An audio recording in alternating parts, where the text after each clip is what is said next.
Belezinha, pode começar a apresentação, por favor. Bom, boa noite. Eu e o Thales vamos falar sobre a advocacia 4.0.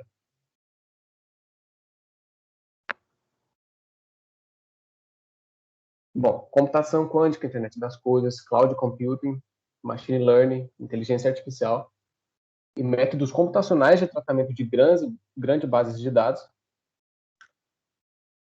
fazem com que seja caracterizada a atual revolução 4.0.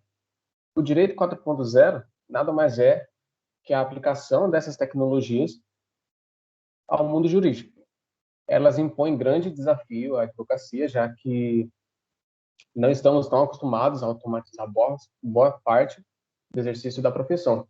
E com o passar do tempo, o mercado ele vai se adequar à presença das Lautechs, da inteligência artificial e de outras soluções, obrigando os profissionais da área a se atualizar e a adotar a tecnologia para gestão e para outros afins. Pode passar. Bom, um dos grandes impactos no direito 4.0 é o uso da inteligência artificial e do aumento da capacidade de processamento dos computadores. Os chatbots, por exemplo, é uma ferramenta baseada em inteligência artificial que pode revolucionar o relacionamento do escritório com os clientes. É também essa tecnologia que possibilita a mineração de centenas de pareceres e teses em documentos em segundos, além de colher dados e apresentar em resultados práticos. A inteligência artificial ela promete também tornar o direito menos custoso, automatizando tarefas e sendo uma economia tanto para o escritório como para os possíveis clientes. No ponto de vista dos escritórios, entra a questão da adoção dos robôs e, respectivamente, a não necessidade de investir mais em espaço físico e em funcionário. Além disso, além de ajudar a empresa, o preço, todo o serviço jurídico tende a cair, tornando mais acessível. Pode passar. Bom, as Legal Techs ou Lautechs são startups jurídicas focadas em criar serviço ou produto que se destina a resolver problemas cotidianos dos profissionais de direito. Elas oferecem soluções para tornar o ambiente mais produtivo, otimizar o tempo, o fluxo de trabalho, proporcionando uma rotina mais eficiente. Elas também criam um espaço para aprimorar as inovações tecnológicas no direito. Essas são três principais Lautechs que a gente encontrou. A Ross é da IBM, é a mais conhecida no ramo. Ele é um robô advogado utilizando o Watson, que é a tecnologia de computação cognitiva da IBM. O ROS ele consegue processar 500 gigabytes em um segundo. Isso significa que é uma ótima ferramenta para pesquisa e que pode reduzir até 30% do tempo dedicado à atividade. Esse robô da IBM ele também é capaz de entender o significado das leis e de decisões judiciais, podendo inclusive indicar informações e soluções semelhantes. Além disso, o ROS ele também monitora os arredores da lei para notificar de novas decisões que podem afetar o seu caso. O Intelivix é uma startup brasileira, ela usa inteligência artificial para fazer a jurimetria, que seria usar dados, métodos quantitativos, qualitativos no direito. Para fazer isso, ela busca na internet processos publicados em portais de tribunais e, como resultado, a gama de possibilidades informativas é grande. Como resultado, a gama de possibilidades informativas é grande. E uma delas é a de traçar o perfil do juiz que vai julgar o caso com base nos processos anteriores dele. E a do NotPay, ela também é um chatbot e é uma IA gratuita, né? É um dos exemplos da economia que a IA pode trazer para a área. E é uma startup inglesa que usa a combinação de chatbot com a inteligência artificial e já venceu 160 mil contestações de multas de trânsito no Reino Unido e em Nova York. Pode passar.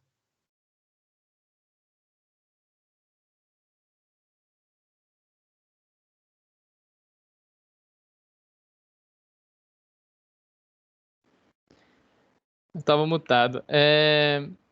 Agora eu vou falar um pouco mais sobre os contratos, né? Qual que é a relação dos contratos com a tecnologia em si. A gente tem alguns contratos hoje em dia que eles estão sendo gerados que precisam de algumas informações de alguns bancos de dados. Vou citar um exemplo. Vamos dizer que tem uma empresa, né, que faz fretagens com caminhão, e eles precisam, o dono da empresa não quer que os motoristas dirigem quando estiver chovendo. Então ele vai lá, cria um contrato, e nesse contrato ele pode pegar uma informação de algum banco de dados externo, como por exemplo o clima-tempo. Ele escreve no contrato que o motorista que assinar esse contrato, ele só vai poder dirigir quando não estiver chovendo de acordo com o clima-tempo. Então ele pega alguma informação de algum banco de dados externo ou alguma API externa para colocar dentro do contrato.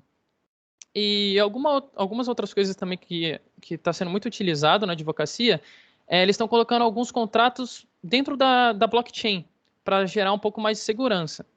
E o que seria a blockchain? A blockchain é uma tecnologia que visa a descentralização para poder aumentar a segurança. Então, ele fica passando por vários computadores, assim, dizendo por cima, e ele consegue fazer essa descentralização e acaba aumentando bastante a segurança. E também, essas movimentações registradas, elas podem ser verificadas e auditadas por qualquer pessoa, mas só que ninguém consegue mudar elas e nem copiar. E uma coisa legal também é que ela pode ser utilizada tanto para questões de cibersegurança, como propriedade intelectual, smart contracts e várias outras formas. Vou citar aqui dois exemplos. Um é a relação contratual, que seria, vamos dizer, imagina que é um contrato de locação firmado por algum software de automação de contratos baseado em blockchain. Os dados do inquilino e da locação, eles são preenchidos automaticamente e assinados digitalmente pelas ambas as partes. Elas podem acessar por meio de uma senha pessoal única, só que ninguém consegue alterar. E se caso alterar, esse documento está desabilitado. Então é um jeito que a blockchain ele simplifica e torna mais segura essas transações jurídicas. Acaba combatendo fraude, já que criptografa esses dados dos instrumentos. Um outro exemplo também seria o cadastro de clientes, que, por exemplo, ocorreu com a gente aqui na FEBRAN, né, que é a Federação Brasileira de Bancos. Ela registra o cadastro do cliente no blockchain, e esse registro é disponibilizado no banco com quem mantém essa relação comercial, como, por exemplo, uma conta corrente. E se houver alguma atualização no cadastro, os dados eles automaticamente são atualizados no sistema dos bancos, que são partes dessa relação jurídica. E quais são os benefícios de utilizar a blockchain em si? Ele aumenta a segurança nessas transações jurídicas, o que gera menos risco, né, para os clientes. Tem uma facilidade nesse compartilhamento de documentos. Também tem um aumento na segurança, né? E tem a maior disponibilidade dos próprios advogados para poder gerenciar novos processos, negócios, que eles acabam precisando de menos tempo para poder executar essas tarefas que se baseiam no blockchain. E também ele pode reduzir bastante o custo com essa eficiência da tecnologia nos processos internos e externos. E eu gostei desse tema porque minha família inteira praticamente é nessa área de advocacia, vamos dizer assim, meu pai, minha mãe, meu irmão. E eu resolvi fazer uma pequena entrevista com meu irmão, o Guilherme Dias, que ele é escrevente-chefe do Tribunal de Justiça do Estado de São Paulo, e eu fiz algumas perguntas para ele, como que isso está sendo, se ele está sendo afetado de alguma forma, ou se está melhorando dentro do trabalho dele. Não sei se vocês vão conseguir escutar, não sei se eu compartilhei com som. Deixa eu dar uma olhada. Tá sem som. Sem som? Tá sem som, Tá. Para vou o compartilhamento, recompartilhar. faz de novo, por gentileza. Beleza.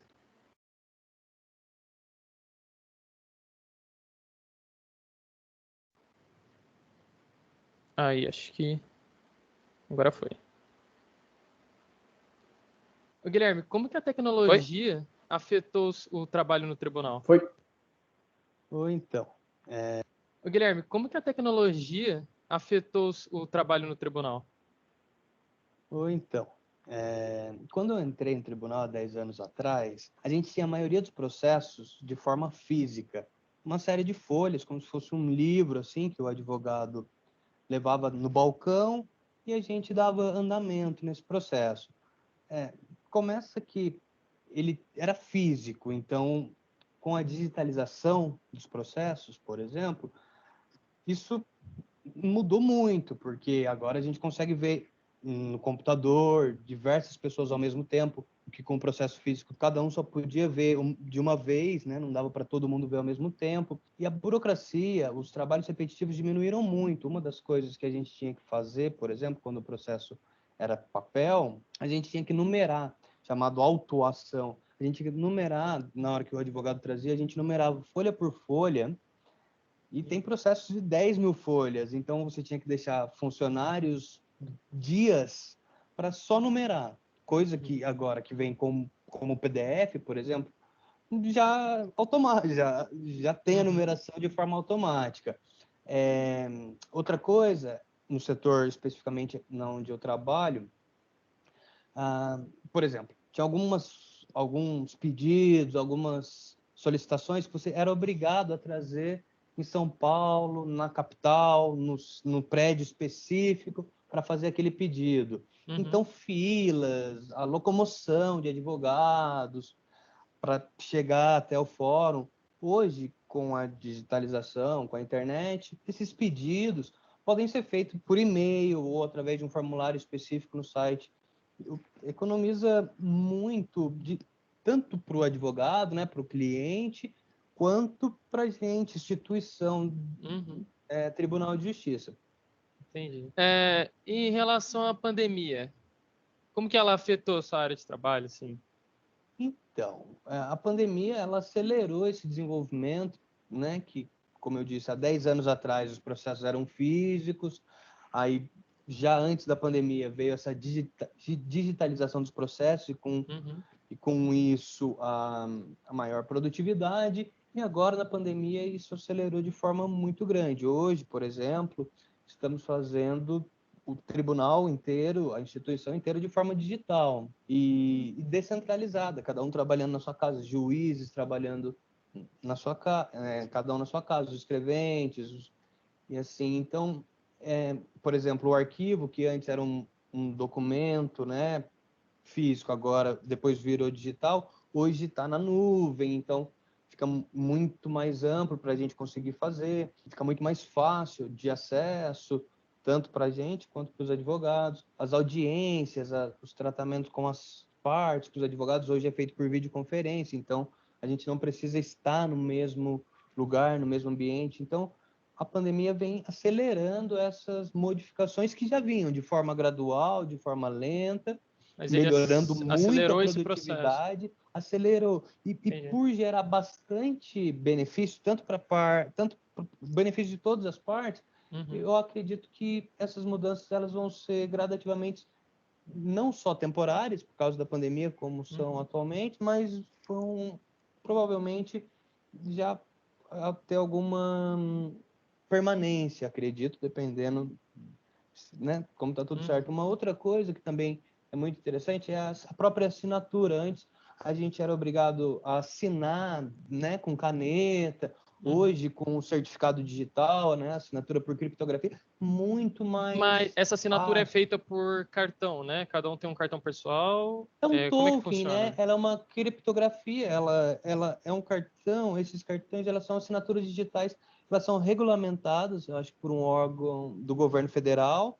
E aí você cria o seu CPF, alguma certidão, alguma coisa nesse sentido, via criptografia, e você com um token, né, que pode ser um cartão, que pode ser uma USB, alguma.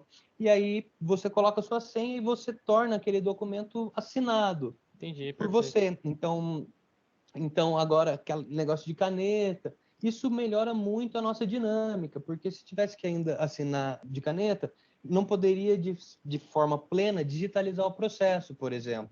Agora, com assinaturas digitais, ou com esses certificados, a gente consegue, de fato, ter uma assinatura em um processo digital.